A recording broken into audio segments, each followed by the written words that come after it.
This is a disclaimer. An invitation to listen beyond the words. Dear listeners, as you step into this tale, remember, words, like stars, shine in their own way.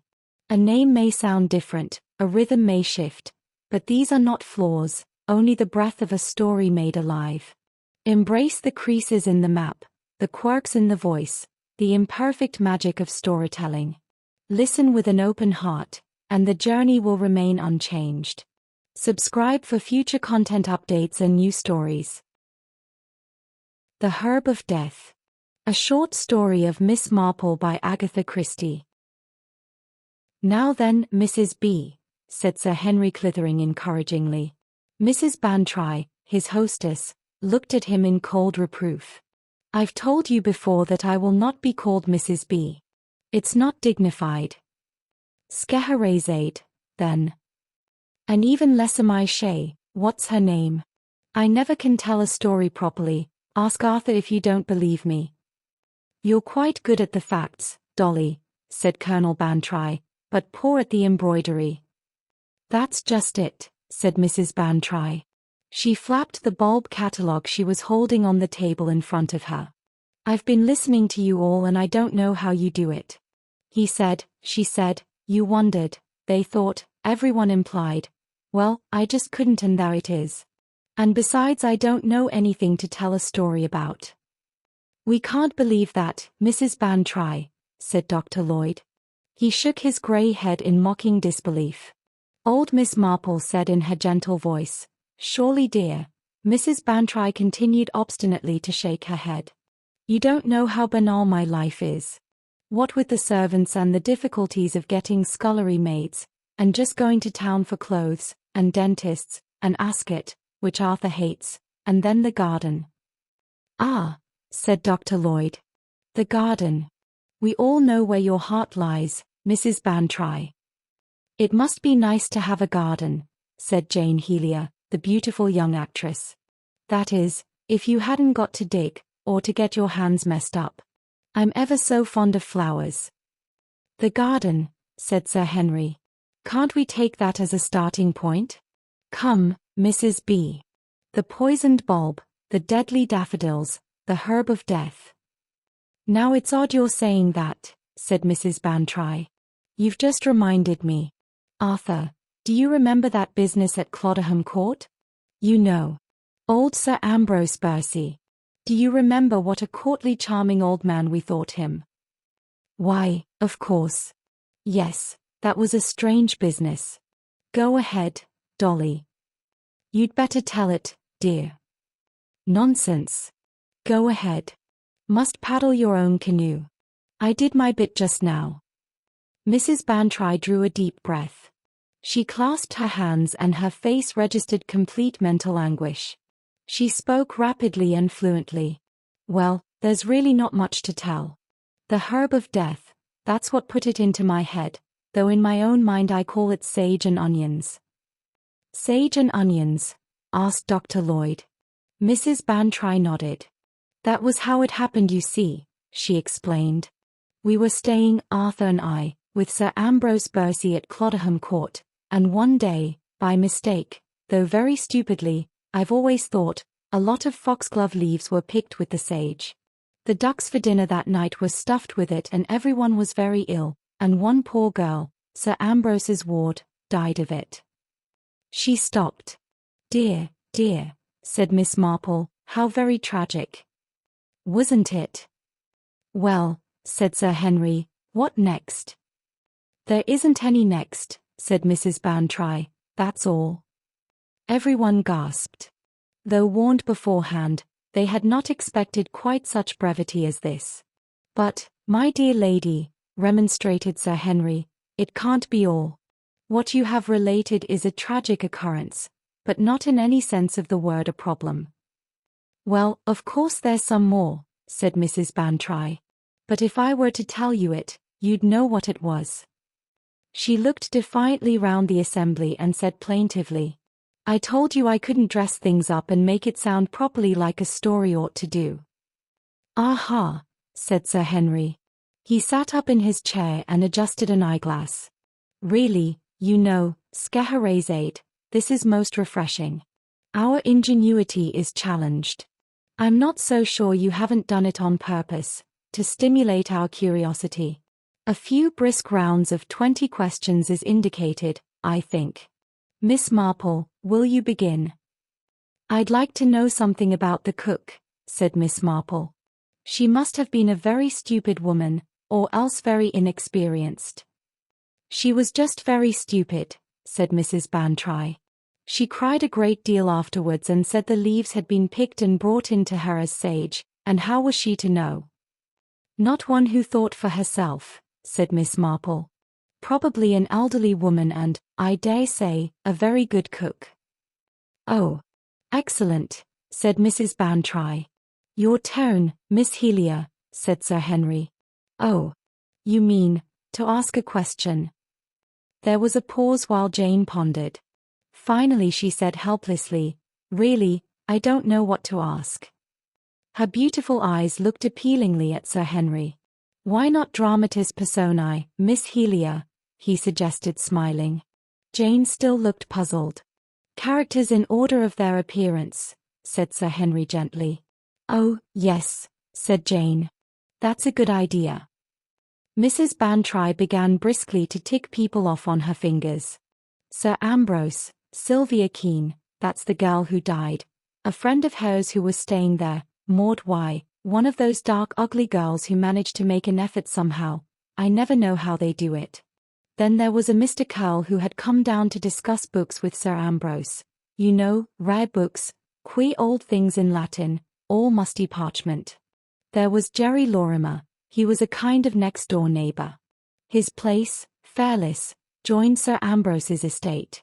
And there was Mrs. Carpenter, one of those middle-aged pusses who always seem to manage to dig themselves in comfortably somewhere. She was by way of being dame de company to Sylvia, I suppose. If it is my turn, said Sir Henry, and I suppose it is, as I'm sitting next to Miss Helia, I want a good deal. I want a short verbal portrait, please, Mrs. Bantry, of all the foregoing. Oh. Mrs. Bantry hesitated. Sir Ambrose now, continued Sir Henry. Start with him. What was he like? Oh. He was a very distinguished-looking old man, and not so very old really, not more than 60, I suppose. But he was very delicate, he had a weak heart, could never go upstairs, he had to have a lift put in, and so that made him seem older than he was. Very charming manners, courtly, that's the word that describes him best. You never saw him ruffled or upset. He had beautiful white hair and a particularly charming voice. Good, said Sir Henry. I see, Sir Ambrose. Now the girl Sylvia, what did you say her name was? Sylvia Keene. She was pretty, really very pretty. Fair-haired, you know, and a lovely skin. Not, perhaps, very clever. In fact, rather stupid. Oh. Come, Dolly, protested her husband. Arthur, of course, wouldn't think so, said Mrs. Bantry dryly. But she was. Stupid, she really never said anything worth listening to. One of the most graceful creatures I ever saw, said Colonel Bantry warmly. See her playing tennis. Charming, simply charming. And she was full of fun, most amusing little thing. And such a pretty way with her. I bet the young fellows all thought so. That's just where you're wrong, said Mrs. Bantry. Youth, as such, has no charms for young men nowadays. It's only old buffers like you, Arthur, who sit maundering on about young girls. Being young's no good, said Jane. You've got to have essay. What, said Miss Marple, is essay? Sex appeal, said Jane. Ah. Yes, said Miss Marple. What in my day they used to call having the come hither in your eye. Not a bad description, said Sir Henry. The dame de company you described, I think, as a pussy, Mrs. Bantry. I didn't mean a cat, you know, said Mrs. Bantry. It's quite different. Just a big soft white peri person. Always very sweet. That's what Adelaide Carpenter was like. What sort of aged woman? Oh, I should say 40-ish.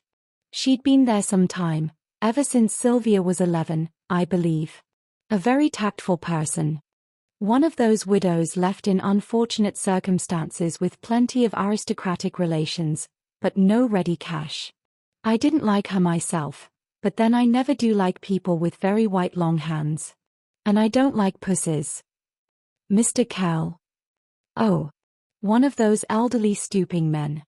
There are so many of them about, you'd hardly know one from the other. He showed enthusiasm when talking about his musty books, but not at any other time. I don't think Sir Ambrose knew him very well. And Jerry next door? A really charming boy. He was engaged to Sylvia. That's what made it so sad. Now I wonder, began Miss Marple, and then stopped. What? Nothing, dear. Sir Henry looked at the old lady curiously. Then he said thoughtfully, so this young couple were engaged. Had they been engaged long? About a year.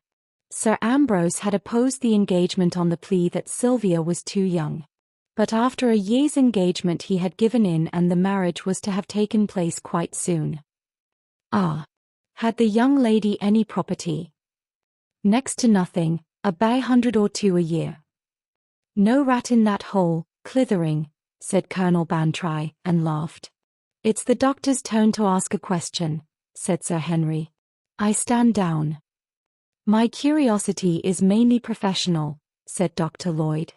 I should like to know what medical evidence was given at the inquest, that is, if our hostess remembers, or, indeed, if she knows.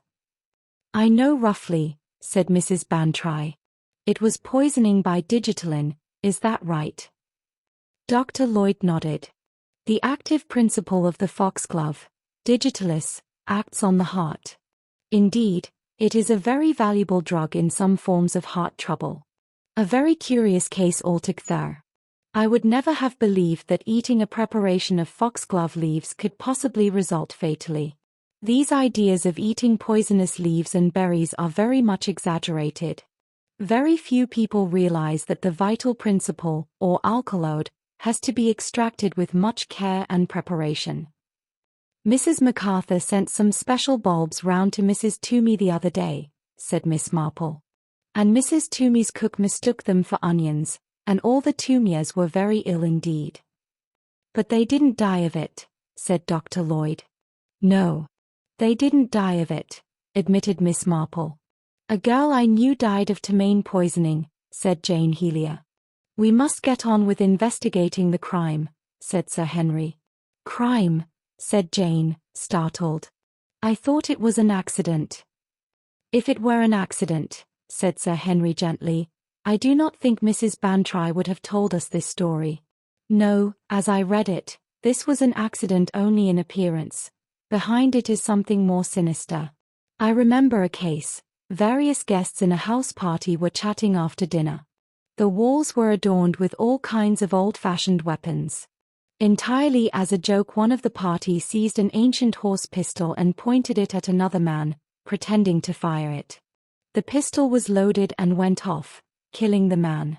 We had to ascertain in that case, first, who had secretly prepared and loaded that pistol, and secondly who had so led and directed the conversation that that final bit of horseplay resulted, for the man who had fired the pistol was entirely innocent. It seems to me we have much the same problem here. Those digitalin leaves were deliberately mixed with the sage, knowing what the result would be. Since we exonerate the cook, we do exonerate the cook, don't we? The question arises, who picked the leaves and delivered them to the kitchen? That's easily answered, said Mrs. Bantry. At least the last part of it is. It was Sylvia herself who took the leaves to the kitchen. It was part of her daily job to gather things like salad or herbs, bunches of young carrots, all the sort of things that gardeners never pick right. They hate giving you anything young and tender, they wait for them to be fine specimens. Sylvia and Mrs. Carpenter used to see to a lot of these things themselves. And there was foxglove actually growing all amongst the sage in one corner, so the mistake was quite natural. But did Sylvia actually pick them herself? That, nobody ever knew. It was assumed so. Assumptions, said Sir Henry, are dangerous things. But I do know that Mrs. Carpenter didn't pick them, said Mrs. Bantry. Because, as it happened, she was walking with me on the terrace that morning. We went out there after breakfast. It was unusually nice and warm for early spring. Sylvia went alone down into the garden, but later I saw her walking arm in arm with Maud Y. So they were great friends, were they? Asked Miss Marple. Yes, said Mrs. Bantry. She seemed as though about to say something, but did not do so. Had she been staying there long? Asked Miss Marple. About a fortnight, said Mrs. Bantry. There was a note of trouble in her voice. You didn't like Miss Y, suggested Sir Henry. I did. That's just it. I did. The trouble in her voice had grown to distress. You're keeping something back, Mrs. Bantry, said Sir Henry accusingly. I wondered just now, said Miss Marple, but I didn't like to go on. When did you wonder? When you said that the young people were engaged. You said that that was what made it so sad. But, if you know what I mean, your voice didn't sound right when you said it. Not convincing, you know. What a dreadful person you are, said Mrs. Bantry. You always seem to know. Yes, I was thinking of something. But I don't really know whether I ought to say it or not. You must say it, said Sir Henry. Whatever your scruples, it mustn't be kept back. Well, it was just this, said Mrs. Bantry. One evening, in fact the very evening before the tragedy, I happened to go out on the terrace before dinner. The window in the drawing-room was open. And as it chanced I saw Jerry Lorimer and Maud Y. He was, well, kissing her. Of course I didn't know whether it was just a sort of chance affair, or whether, well, I mean, one can't tell. I knew Sir Ambrose never had really liked Jerry Lorimer, so perhaps he knew he was that kind of young man. But one thing I am sure of, that girl, Maud Y, was really fond of him. You'd only to see her looking at him when she was off guard. And I think, too, they were really better suited than he and Sylvia were. I am going to ask a question quickly, before Miss Marple can, said Sir Henry. I want to know whether, after the tragedy, Jerry Lorimer married Maud Y. Yes, said Mrs. Bantry. He did. 6 months afterwards. Oh. Scheherazade, said Sir Henry. To think of the way you told us this story at first. Bare bones indeed, and to think of the amount of flesh we're finding on them now. Don't speak so ghoulishly, said Mrs. Bantry. And don't use the word flesh. Vegetarians always do. They say, I never eat flesh in a way that puts you right off your little beefsteak. Mr. Curl was a vegetarian. He used to eat some peculiar stuff that looked like bran for breakfast. Those elderly stooping men with beards are often fatty. They have patent kinds of underwear, too. What on earth, Dolly, said her husband, do you know about Mr. Curl's underwear? Nothing, said Mrs. Bantry with dignity. I was just making a guess. I'll amend my former statement, said Sir Henry. I'll say instead that the dramatis personae in your problem are very interesting. I'm beginning to see them all, Miss Marple. Human nature is always interesting, Sir Henry. And it's curious to see how certain types always tend to act in exactly the same way. 2 women and a man, said Sir Henry. The old eternal human triangle. Is that the base of our problem here? I rather fancy it is. Dr. Lloyd cleared his throat.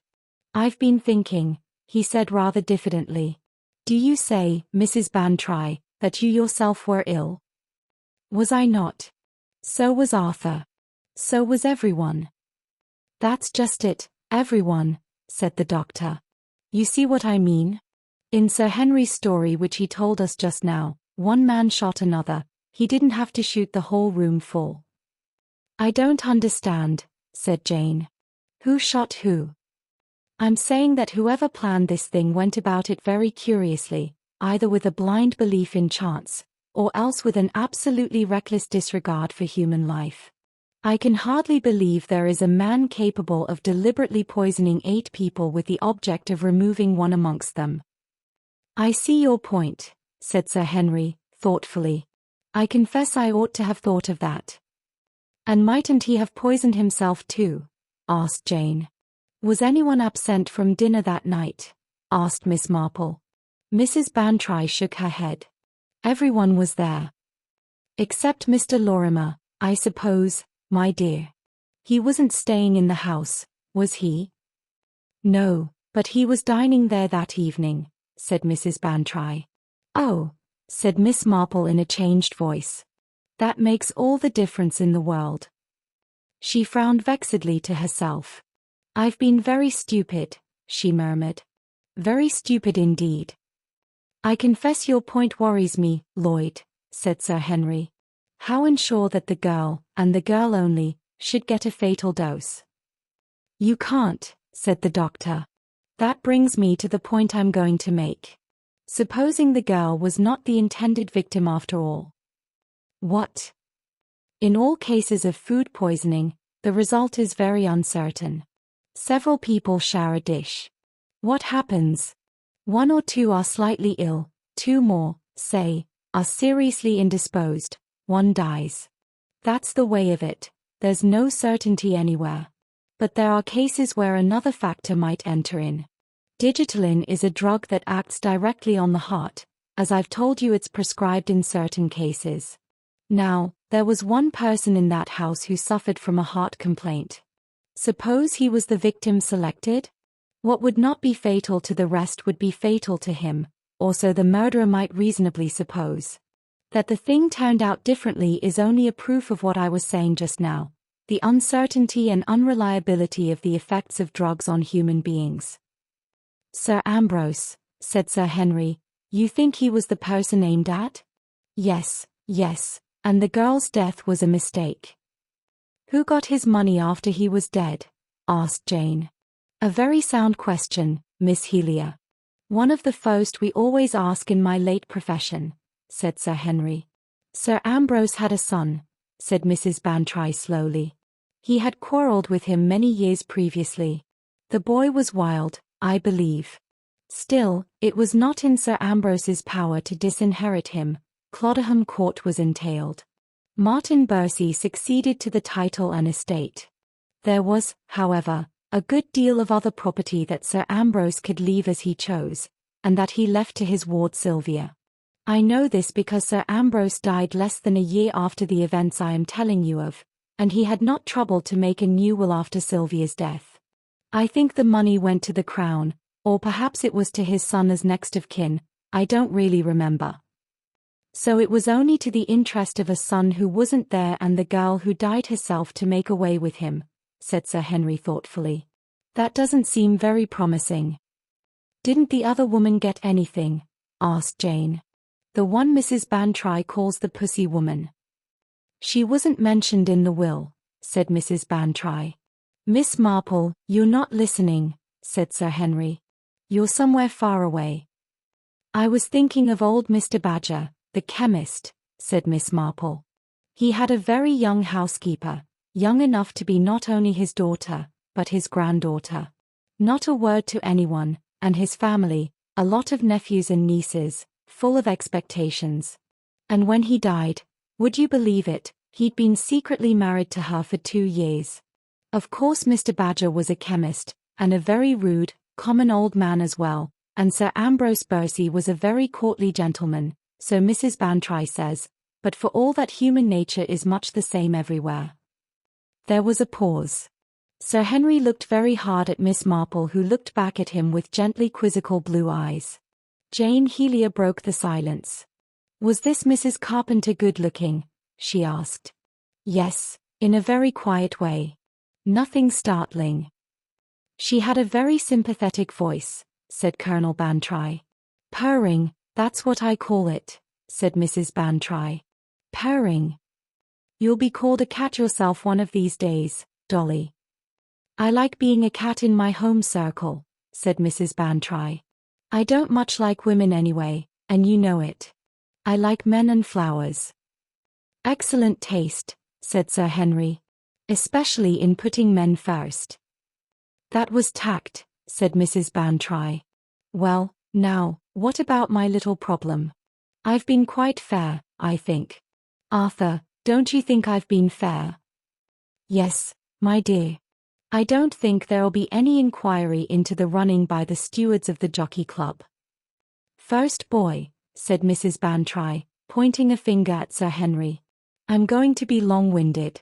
Because, you see, I haven't really got any feeling of certainty about the matter. First, Sir Ambrose. Well, he wouldn't take such an original method of committing suicide, and on the other hand he certainly had nothing to gain by the death of his ward. Exit Sir Ambrose. Mr. Curl. No motive for death of girl. If Sir Ambrose was intended victim, he might possibly have purloined a rare manuscript or two that no one else would miss. Very thin and most unlikely. So I think that in spite of Mrs. Bantry's suspicions as to his underclothing, Mr. Curl is cleared. Miss Y. Motive for death of Sir Ambrose? None. Motive for death of Sylvia pretty strong. She wanted Sylvia's young man, and wanted him rather badly, from Mrs. Bantry's account. She was with Sylvia that morning in the garden, so had opportunity to pick leaves. No, we can't dismiss Miss Y so easily. Young Lorimer. He's got a motive in either case. If he gets rid of his sweetheart, he can marry the other girl. Still it seems a bit drastic to kill her. What's a broken engagement these days? If Sir Ambrose dies, he will marry a rich girl instead of a poor one. That might be important or not, depends on his financial position. If I find that his estate was heavily mortgaged and that Mrs. Bantry has deliberately withheld that fact from us, I shall claim a foul. Now Mrs. Carpenter. You know, I have suspicions of Mrs. Carpenter. Those white hands, for one thing, and her excellent alibi at the time the herbs were picked. I always distrust alibis. And I've got another reason for suspecting her which I will keep to myself. Still, on the whole, if I've got to plump, I shall plump for Miss Maud Y, because there's more evidence against her than anyone else. Next boy, said Mrs. Bantry, and pointed at Dr. Lloyd. I think you're wrong, Clithering, in sticking to the theory that the girl's death was meant. I am convinced that the murderer intended to do away with Sir Ambrose. I don't think that young Lorimer had the necessary knowledge. I am inclined to believe that Mrs. Carpenter was the guilty party. She had been a long time with the family, knew all about the state of Sir Ambrose's health, and could easily arrange for this girl Sylvia, who, you said yourself, was rather stupid, to pick the right leaves. Motive, I confess, I don't see, but I hazard the guess that Sir Ambrose had at one time made a will in which she was mentioned. That's the best I can do. Mrs. Bantry's pointing finger went on to Jane Helia. I don't know what to say, said Jane, except this: why shouldn't the girl herself have done it? She took the leaves into the kitchen after all. And you say Sir Ambrose had been sticking out against her marriage. If he died, she'd get the money and be able to marry at once. She'd know just as much about Sir Ambrose's health as Mrs. Carpenter would. Mrs. Bantry's finger came slowly round to Miss Marple. Now then, schoolmarm, she said. Sir Henry has put it all very clearly indeed, said Miss Marple. And Dr. Lloyd was so right in what he said. Between them they seemed to have made things so very clear. Only I don't think Dr. Lloyd quite realized one aspect of what he said. You see, not being Sir Ambrose's medical adviser, he couldn't know just what kind of heart trouble Sir Ambrose had, could he? I don't quite see what you mean, Miss Marple, said Dr. Lloyd. You're assuming, aren't you, that Sir Ambrose had the kind of heart that digitaline would affect adversely? But there's nothing to prove that that's so. It might be just the other way about. The other way about? Yes, you did say that it was often prescribed for heart trouble. Even then, Miss Marple, I don't see what that leads to. Well, it would mean that he would have digitaline in his possession quite naturally, without having to account for it. What I am trying to say, I always express myself so badly, is this: supposing you wanted to poison anyone with a fatal dose of digitaline. Wouldn't the simplest and easiest way be to arrange for everyone to be poisoned, actually by digitalin leaves? It wouldn't be fatal in anyone else's case, of course, but no one would be surprised at one victim because, as Dr. Lloyd said, these things are so uncertain. No one would be likely to ask whether the girl had actually had a fatal dose of infusion of digitalis or something of that kind. He might have put it in a cocktail, or in her coffee, or even made her drink it quite simply as a tonic. You mean Sir Ambrose poisoned his ward, the charming girl whom he loved? That's just it, said Miss Marple. Like Mr. Badger and his young housekeeper. Don't tell me it's absurd for a man of 60 to fall in love with a girl of 20. It happens every day, and I dare say with an old autocrat like Sir Ambrose, it might take him queerly. These things become a madness sometimes. He couldn't bear the thought of her getting married, did his best to oppose it, and failed. His mad jealousy became so great that he preferred killing her to letting her go to young Lorimer. He must have thought of it some time beforehand, because that foxglove seed would have to be sown among the sage. He'd pick it himself when the time came, and send her into the kitchen with it. It's horrible to think of, but I suppose we must take as merciful a view of it as we can. Gentlemen of that age are sometimes very peculiar indeed where young girls are concerned. Our last organist, but there, I mustn't talk scandal. Mrs. Bantry, said Sir Henry. Is this so? Mrs. Bantry nodded. Yes. I'd no idea of it, never dreamed of the thing being anything but an accident. Then, after Sir Ambrose's death, I got a letter. He had left directions to send it to me. He told me the truth in it. I don't know why, but he and I always got on very well together. In the momentary silence, she seemed to feel an unspoken criticism and went on hastily. You think I'm betraying a confidence, but that isn't so. I've changed all the names. He wasn't really called Sir Ambrose Percy. Didn't you see how Arthur stared stupidly when I said that name to him? He didn't understand at first. I've changed everything. It's like they say in magazines and in the beginning of books, all the characters in this story are purely fictitious. You never know who they really are. Dear listener, we close the pages on another tale, a journey through words, imagination, and emotion.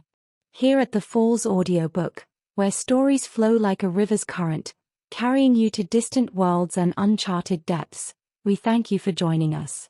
As always, we invite you to linger a little longer. Subscribe to our channel to discover more stories waiting to be heard, each a cascade of voices, ideas, and artistry. And remember, every great story begins with a single word. Perhaps the next one will begin with you. Until our voices meet again, may your days be filled with quiet moments, rich pages, and the soothing sound of a story well told. This is the Falls Audiobook, signing off.